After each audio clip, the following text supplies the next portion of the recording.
I had been driving for hours, the old forest road stretching endlessly into darkness. My headlights barely cut through the thick fog that rolled over the asphalt like ghostly waves. Every mile felt like I was leaving civilization behind. I stopped the car to check the map. No signal. Nothing.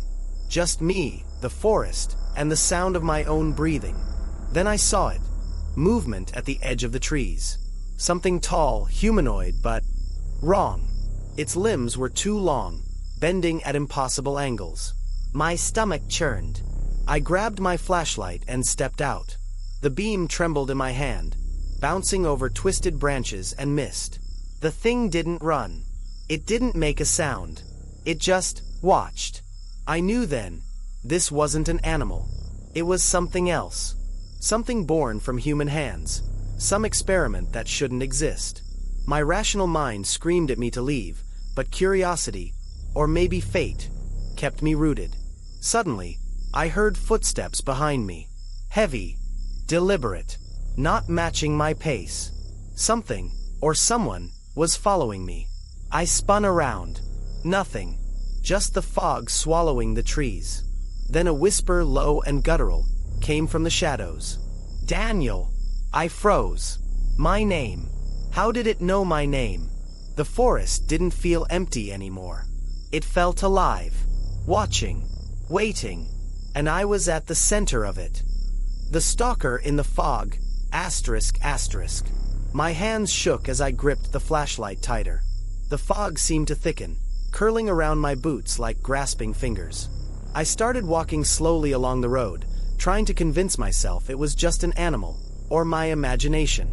Then I heard it, a low, guttural clicking, deliberate, like bones scraping over metal. I froze. The sound came from behind me, yet when I turned, the trees were empty. And then I saw it, not through the fog, but through the darkness beyond it. The humanoid creature, taller than a man, its limbs bending unnaturally, patches of pale skin torn to reveal raw muscle. One eye glowed faint green, scanning me. I swallowed hard. My rational mind screamed to run, but curiosity, or fear, kept me rooted. The creature stepped forward. Its movements were silent but precise, like it was studying me. Then it stopped. Its head tilted slightly, almost intelligent. I realized with a chill, this thing knew me. I ran. Branches whipped across my face, roots caught my boots, the fog now pressing against me from all sides.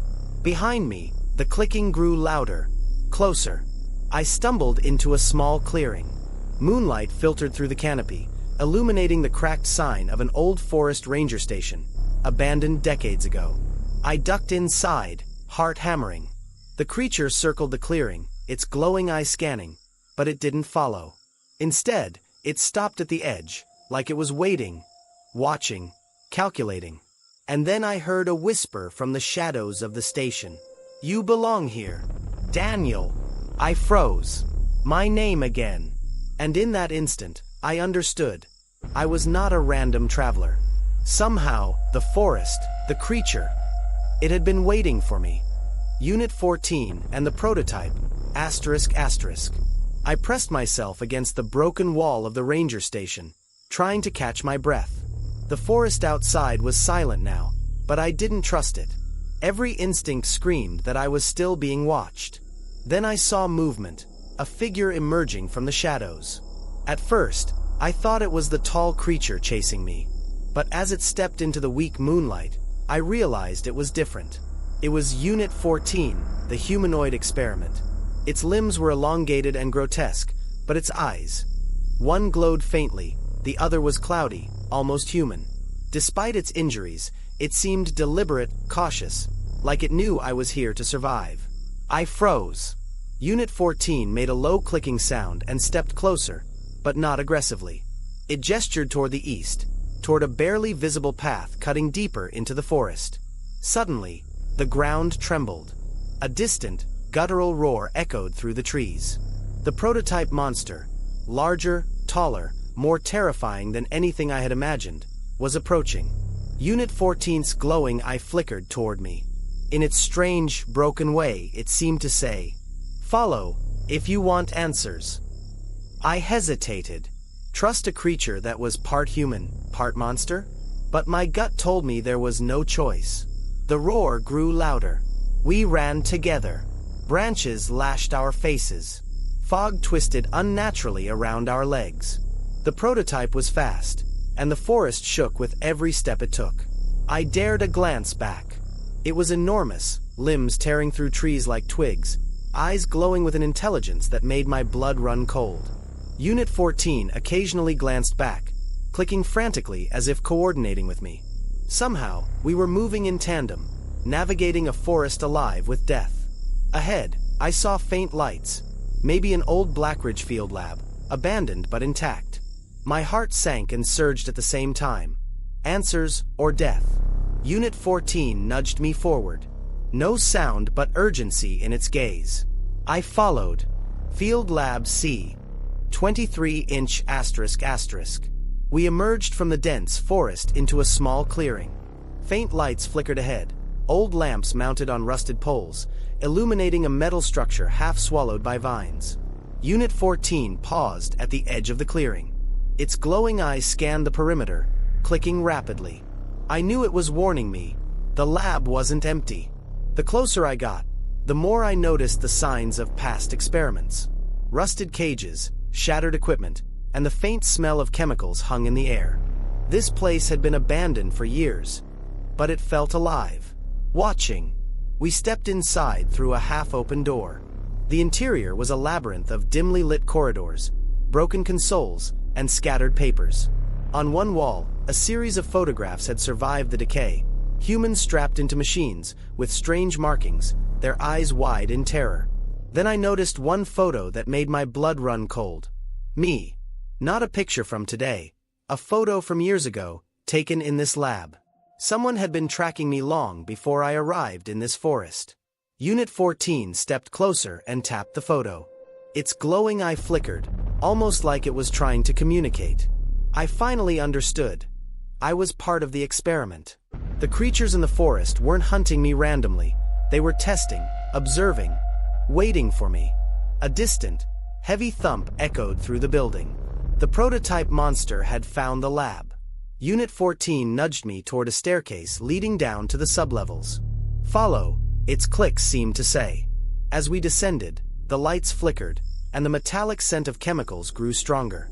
In the shadows, I glimpsed cages containing creatures smaller than Unit 14, failed experiments, writhing and stitched together in grotesque forms. The realization hit me. Blackridge had been perfecting monsters here, and somehow, I had been involved from the start. A guttural roar shook the metal walls above us. The prototype was breaking in. Unit 14 turned to me, eye flashing. Survive, and learn the truth. I gritted my teeth and ran. The forest outside wasn't safe anymore. But inside this lab, the secrets of Blackridge would finally be revealed. The final confrontation, ***. The lab shook with every step of the prototype. Its glowing eyes fixed on me like a predator zeroing in on prey. Unit 14, battered and bleeding, lunged to slow it down, but I knew this wouldn't hold for long. I sprinted toward the far end of the chamber, where a sealed door led to a control room. Inside, I could see the central console, still powered. The research logs flickered on the screens, revealing Blackridge's ultimate plan. Human DNA experiments to create intelligent, controllable monsters. The prototype had been designed using my DNA as the core blueprint. Unit 14 was an earlier prototype, part failed experiment, part ally. The truth hit me like a hammer. I was both the target and the origin of this nightmare. The prototype crashed through the metal beams, sending sparks and debris flying. Its roar echoed like a tidal wave. I slammed the console, frantically typing codes I barely understood, trying to initiate the lab's self-destruct sequence. Unit 14, seeing my intent, screamed, or clicked, in its broken way, before launching a final, desperate attack at the prototype, buying me seconds. I hit enter. Alarms blared. Red lights flashed. Smoke poured from the vents. The prototype turned, eyes blazing, and charged at me. I barely dove out of the way as the ceiling collapsed behind it. The ground shook, concrete cracking. Unit 14 grabbed my arm, dragging me toward the exit as explosions rocked the lab. Sparks flew around us. The prototype roared in fury, trapped but still fighting. We burst into the forest as the lab collapsed in a fiery inferno. Flames lit the fog, casting monstrous shadows of the prototype writhing beneath the wreckage. Unit 14 fell to its knees, damaged beyond repair, giving me one final look, one final click, a silent goodbye. I ran into the night, chest heaving, heart pounding, knowing the forest had not finished with me, but I had survived. For now. The Blackridge nightmare wasn't over, but at least I had the knowledge, the secret, and a chance to fight back.